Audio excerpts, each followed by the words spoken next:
21 Black R&B legend fathers and their sons at the same age. Have you ever stared into the dazzling stage lights and wondered what hides in the shadows? In the intoxicating realm of Black R&B legends, the illusion shattered far too often. Behind the picture-perfect family facades laid a crushing invisible punishment. This isn't merely a chronicle of unmatched musical genius. It's a chilling descent into the complex dynamics between legendary fathers and their sons, trapped within invisible walls. At the exact same age, their paths wildly diverged, one basking in the forgiving spotlight, the other swallowed by the silent predator of a towering legacy. Prepare yourself. We are unearthing the earth-shattering secrets of 21 iconic R&B bloodlines, where glory and tragedy intertwine. Johnny Taylor and Floyd Taylor. 2 million records sold. The very first platinum single in R&B history. In 1976, at 42, Johnny Taylor was the undisputed powerhouse of the era, riding Disco Lady straight into the forgiving spotlight. He was a dazzling icon, the king of soulful nights. But beneath that golden illusion, an earth-shattering secret was actively dismantling his empire. He was leaving behind a tangled web of 7 children, many born out of wedlock. The ensuing battles over money and paternity became tabloid fodder, transforming his once glamorous life into a scandalous betrayal. To numb the fame's crushing pressure, he embraced the silent predator of alcohol, accelerating his rapid decline. In 2000, his heart simply gave out, leaving a shattered estate and a bitter war among his unacknowledged heirs. Then there was Floyd Taylor. In 1996, as he turned 42, the exact age of his father's zenith, Floyd found himself gasping for air in a suffocating shadow. He inherited the vocal cords, but also the invisible punishment of insurmountable expectations. Relegated to small-town stages, Floyd's existence was defined by the unfillable void left by a legend. He chased the phantom of his father's success until 2014, when the very same merciless foe, a fatal heart attack at 60, claimed him too. Was the towering glory of the Taylor name truly a blessing, or merely a generational death sentence? As one family's empire collapsed under the heavy weight of a solitary failing heart, another bloodline was eagerly stepping up to the microphone, utterly unaware that their purest harmonies would soon invite a tragedy far more toxic. Eddie Levert and Gerald Levert. In 1972, if you were anywhere near a radio, you were riding the love train. Eddie Levert, the undeniable powerhouse of the OJs, stood atop the Billboard charts, his voice a golden illusion of unity and joy. He was a Philly soul icon, basking in the dazzling stage lights, projecting the image of a picture-perfect family man to his adoring global audience. But the higher the peak, the more brutal the sudden drop. While millions felt connected by his music, his own flesh and blood, sons Gerald and Shawn, were stranded behind invisible walls of neglect. Eddie's relentless touring schedule and the toxic romance of the road left an unfillable void at home. As the 90s rolled in, Gerald Levert carved his own phenomenal path, seemingly breaking the generational curse. Yet, under the forgiving spotlight, Gerald was privately battling a silent predator. Fame's crushing pressure, combined with relentless tabloid fodder regarding his own paternity suits and chaotic love life, drove Gerald toward a perilous chemical escape. In 2006, the music world was hit with an earth-shattering secret. A fatal overdose had claimed Gerald at just 40. The dazzling harmony of the Levert men was instantly silenced, replaced by raw agony as a father was forced to bury his future. Where one family's melody dissolved into the deafening quiet of a mourning patriarch's empty house, another revered musical dynasty was about to witness a literal bloodbath within their own sanctuary walls. Marvin Gaye and Marvin Gaye 3. A single gunshot echoing through a Los Angeles home on the eve of his 45th birthday wasn't just a murder, it was the violent climax of a family nightmare. The hand that pulled the trigger belonged to his own father. Long before this sudden drop, Marvin Gaye was the untouchable powerhouse of 1971, reshaping culture with What's Going On. Under the dazzling stage lights, he was the voice of a generation, but his private reality was a scandalous betrayal of that peace. His glamorous marriage masked a double life fueled by a toxic romance with cocaine and the birth of his son, Marvin Gaye 3, out of wedlock. When the illusion shattered, Marvin Gaye 3 inherited not just a name, but an invisible punishment. While the world worshipped his father's genius, the son was left gasping for air under fame's crushing pressure. Relegated to dimly lit clubs, he fought an invisible enemy, a brutal estate war that tore his family apart. The unfillable void left by a father's murder became a lifelong prison. Glory is a merciless foe that demands a blood sacrifice. As one son spent decades suffocating beneath the weight of a slain king's crown, another heir to a soul legend was about to discover that inheriting a musical empire meant trading your identity for a permanent place in the dark. Clarence Carter and Clarence Carter Jr. The cold, tarnished microphone in a nameless southern dive bar has felt the trembling grip of countless broken dreams. But none as heavy as the hands of Clarence Carter Jr. Decades earlier, a similar mic stood before his father. In 1970, at 34, Clarence Carter was a true powerhouse. Blind from birth, he painted a golden illusion, conquering grand stages with the tear-jerking hit Patches. He was a musical icon bathed in the forgiving spotlight. Yet, backstage, the microphone picked up entirely different frequencies: the chaotic cries of children born out of wedlock, and the invisible punishment of a family tearing at the seams. Fast forward to 1999. The son, now the exact age his father was at his zenith, grips the metal stand. There are no dazzling stage lights here. Just the raw agony of singing Patches to an empty room, begging for a fraction of that glory. The microphone doesn't judge. It merely amplifies the unfillable void of a man whose identity was swallowed by a legend's shadow. As the final note fades into the stale air, the mic stands in absolute silence, a cold witness to a son's quiet, heartbreaking demise. While this son faded away into a smoky, forgotten background, another R&B heir was about to witness a far more spectacular public collapse under the very same bright lights. Jackie Wilson and Jackie Wilson Jr. At the absolute summit of 1967, Jackie Wilson was an untouchable powerhouse. His explosive hit, Your Love Keeps Lifting Me Higher and Higher, cemented him as an R&B deity under the dazzling stage lights. But this glorious pinnacle was merely a golden illusion. Behind the velvet curtains, his private life was chaotic tabloid fodder. A storm of toxic romance and at least 7 children born out of wedlock. The paradox of his peak is staggering. The man who lifted millions was brutally struck down in 1975. Collapsing mid-performance, a massive stroke left him wasting away in a coma for 9 agonizing years, a prisoner to a merciless foe. His son, Jackie Wilson Jr., inherited the magnetic genes but was suffocated by fame's crushing pressure. In 1990, at 33, the exact age his father conquered the world, Jr. was trapped in obscure Detroit clubs, fighting an invisible enemy of crippling comparisons. He spent 3 decades in raw agony, chasing a phantom before passing away amidst chilling speculation. Does the intoxicating crown of a legendary bloodline truly justify a lifetime of suffocating under its unbearable weight? As this family's tragic echo faded, another royal musical dynasty was forced to realize that possessing a timeless voice cannot save your own children from the darkest cages. Eddie Levert and Shawn Levert. A single, undispensed blood pressure pill resting carelessly on a prison infirmary desk. That microscopic detail was the exact catalyst that sealed the horrific fate of a musical dynasty. Eddie Levert, the vocal powerhouse of the OJs, had spent decades bathed in the dazzling stage lights, projecting the golden illusion of a joyful, picture-perfect family. But the systemic blade of grueling tours had erected invisible walls between the superstar and his offspring. Shawn Levert grew up suffocating under fame's crushing pressure, desperately trying to step out of his father's and brother Gerald's massive shadows. When his own music career stalled, financial ruin and unpaid child support lawsuits turned his private struggles into vicious tabloid fodder. In 2008, sentenced to a county jail, Shawn faced a merciless foe far deadlier than public disgrace: institutional apathy. Denied his crucial medication, he was left gasping for air, collapsing in raw agony before horrified inmates. An earth-shattering secret of medical neglect claimed his life at just 39, leaving his aging father drowning in an unfillable void after burying a second son. The chilling reality remains: a legendary surname cannot buy salvation from a system designed to break you. While one patriarch was left mourning the catastrophic consequences of physical absence, another musical titan was about to realize that siring a dozen children across the globe could create an empire of unhealable emotional fractures. Ray Charles and Ray Charles Robinson Jr. 12 children, 10 women, decades of crippling addiction, millions locked in brutal estate wars. These are the cold, unforgiving numbers behind a monumental musical empire. By 1960, at 30, Ray Charles was the undisputed powerhouse of soul, conquering the globe under the dazzling stage lights.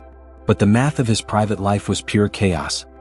His glamorous marriage was merely a survival strategy amidst a double life of rampant infidelity and chemical reliance. While the world celebrated a blind genius, his family splintered under the heavy weight of his scandalous betrayals.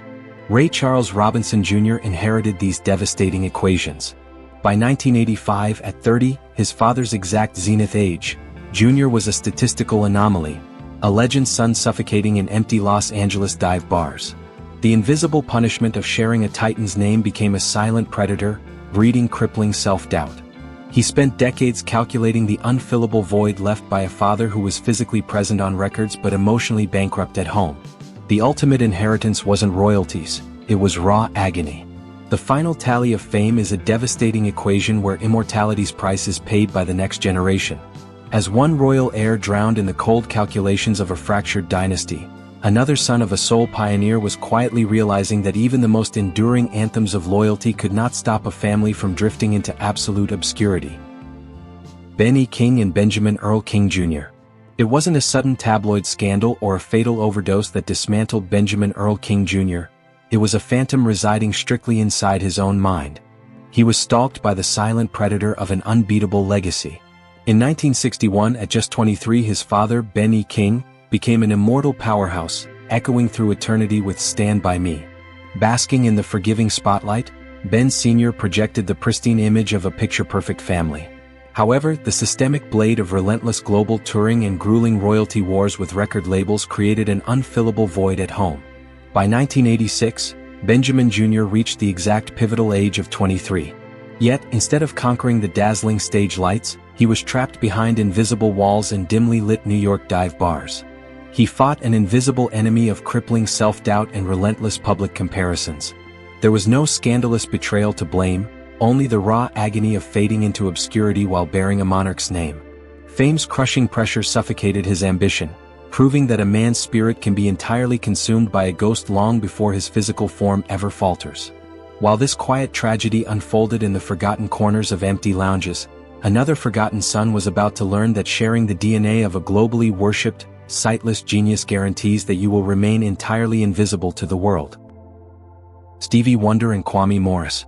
In 1972, at just 22, Stevie Wonder was a visionary who made the entire world see his unparalleled genius. The release of Talking Book crowned him the undisputed powerhouse of Motown. Basking in the dazzling stage lights, he was immortalized as a living legend. Yet, the paradox of this glorious peak was the earth-shattering secret it actively concealed.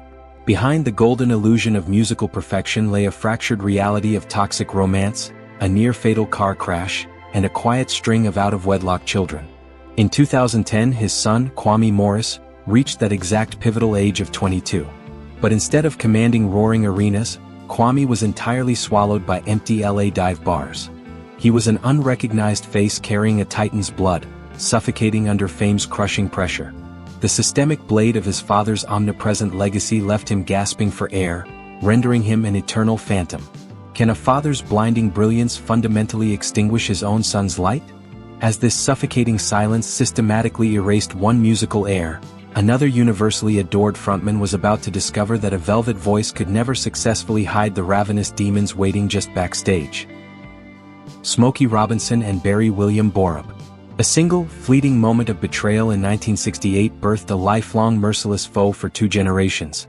When Smokey Robinson stepped under the dazzling stage lights in 1970 to belt out The Tears of a Clown, he was the undisputed powerhouse of Motown. He projected a golden illusion of a picture-perfect family with his childhood sweetheart, Claudette. But the heartbreaking lyrics were an earth-shattering secret hiding in plain sight. That one illicit choice rippled outward, shattering his marriage and producing an unacknowledged son, Barry William Borup. As the guilt slowly consumed Smokey, plunging him into the raw agony of severe drug addiction throughout the 1980s, his offspring was left entirely trapped behind invisible walls.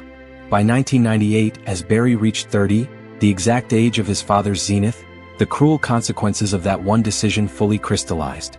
Relegated to the shadows as a backstage hand, Barry eventually tried to claim the forgiving spotlight in obscure clubs.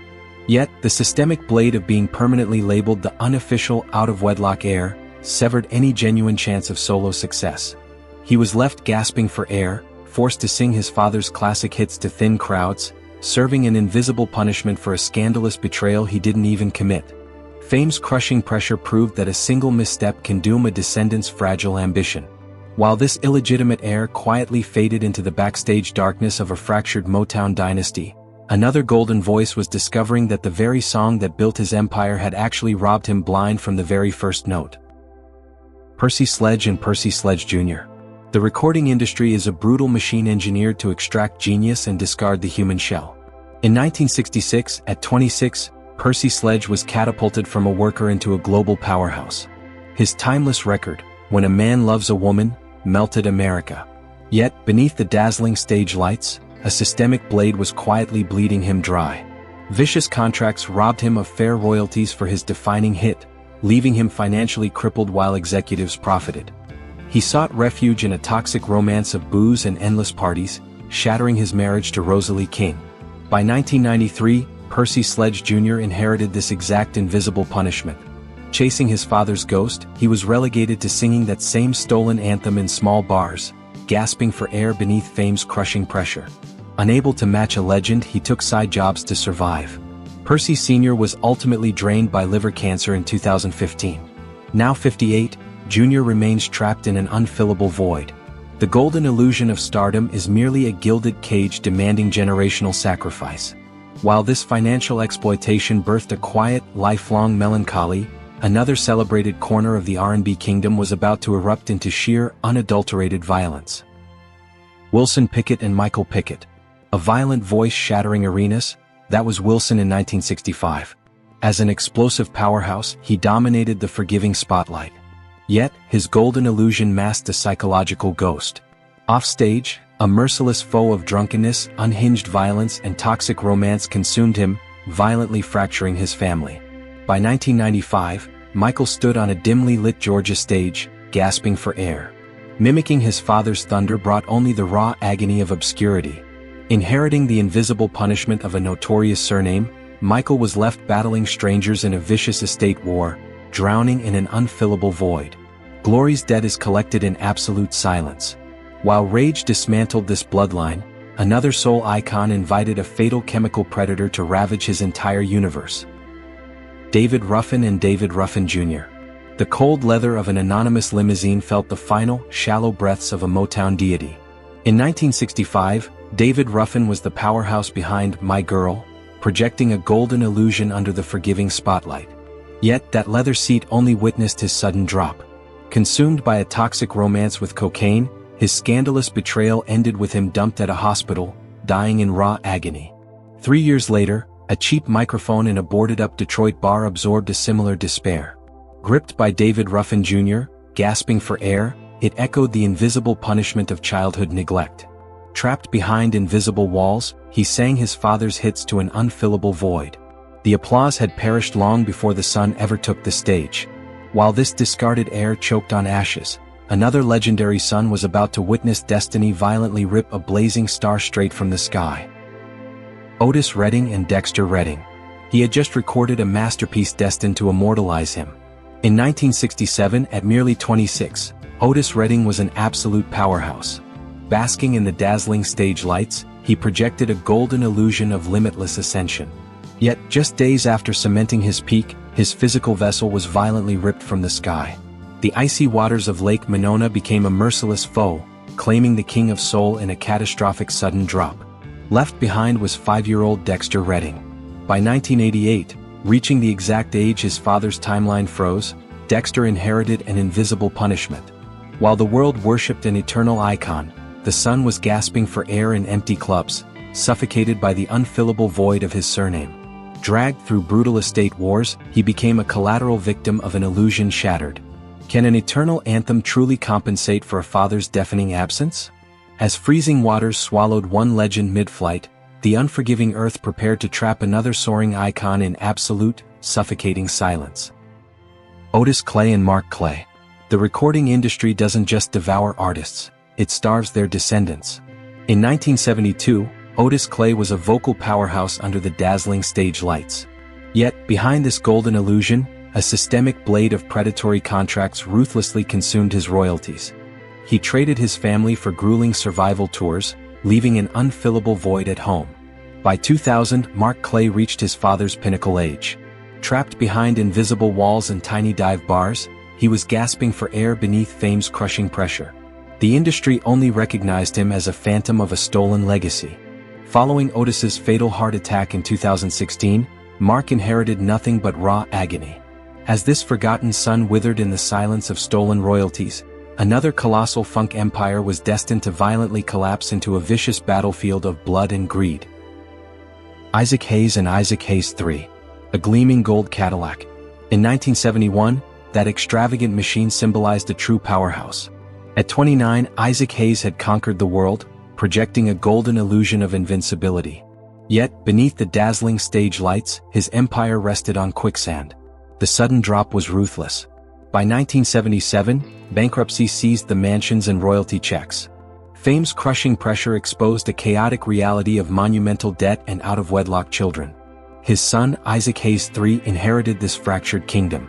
Though a talented Atlanta producer, he remained trapped behind invisible walls. When a merciless foe claimed his father in 2008, the son was plunged into raw agony, violently thrust into a vicious estate war that tore his remaining family apart. Gasping for air, he fought an invisible enemy for the scraps of a squandered legacy.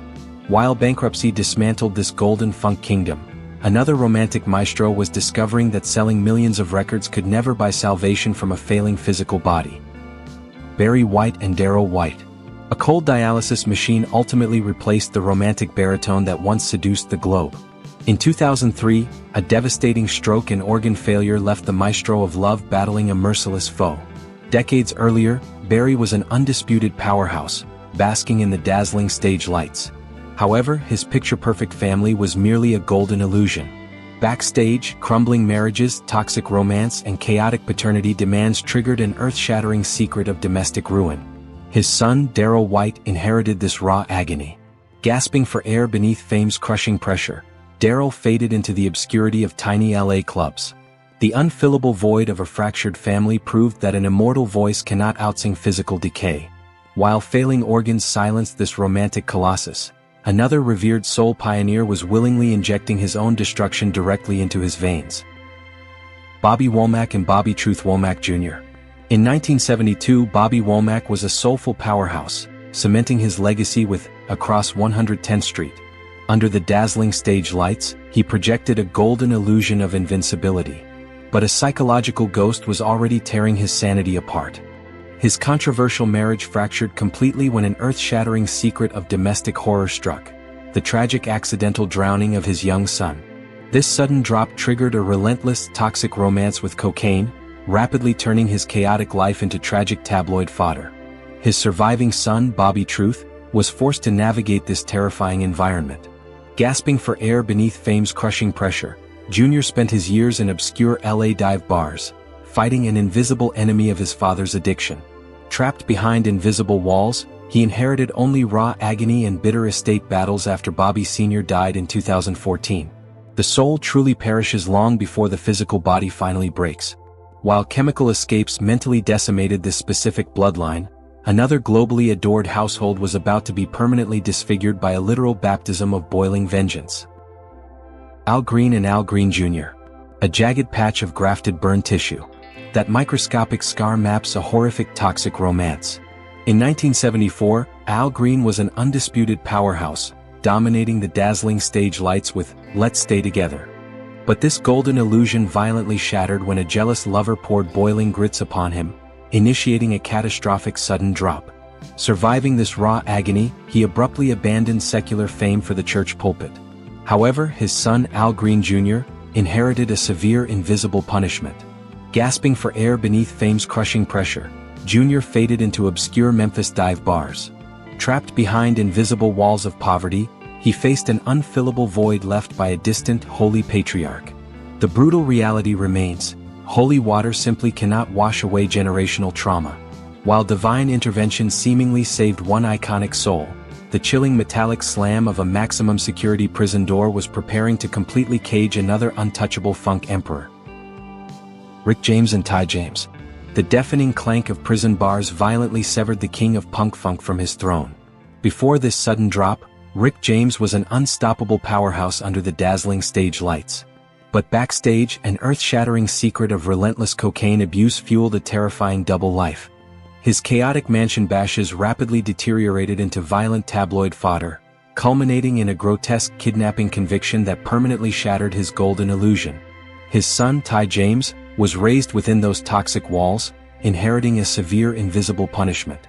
Gasping for air beneath fame's crushing pressure, Tai suffocated in obscure Los Angeles clubs. After Rick finally succumbed to a merciless faux, drug-induced heart failure in 2004, Tai plunged into absolute raw agony. He was left battling an invisible enemy in brutal estate wars, fighting for the scraps of Super Freak. Glory always demands the sanity of the next generation. The cold steel doors caging this funk renegade merely foreshadowed the absolute legal and moral collapse awaiting the ultimate godfather of soul. James Brown and Daryl Brown. In 1965, at 32, James Brown birthed funk and became an untouchable powerhouse under the dazzling stage lights. Yet, his historic peak was a devastating paradox. Behind the golden illusion of his rhythmic empire, an earth-shattering secret festered. His private world was a chaotic battlefield of at least 9 children, rampant domestic abuse rumors, and crippling addiction. This double life turned the godfather of soul into vicious tabloid fodder, leading to a brutal sudden drop. His notorious 1988 police chase and incarceration. His son, Daryl Brown, inherited this toxic kingdom. By 2000, reaching 32, his father's exact zenith, Daryl found himself trapped behind invisible walls. Gasping for air beneath fame's crushing pressure, he fought an invisible enemy of impossible expectations on small, obscure stages. Following James's demise in 2006, Daryl plunged into absolute raw agony, violently consumed by endless, bloodthirsty estate wars. He remains a prisoner to an unfillable void. Does inheriting a musical titan's name guarantee greatness, or does it merely ensure you will spend eternity suffocating inside a glorious tomb? Which of these tragic sudden drops shocked you the most? Drop your thoughts below. If you're captivated by the earth-shattering secrets and raw agony hidden beneath the golden illusions of Hollywood, hit subscribe and the bell. We'll keep exposing the silent predators lurking just outside the dazzling stage lights.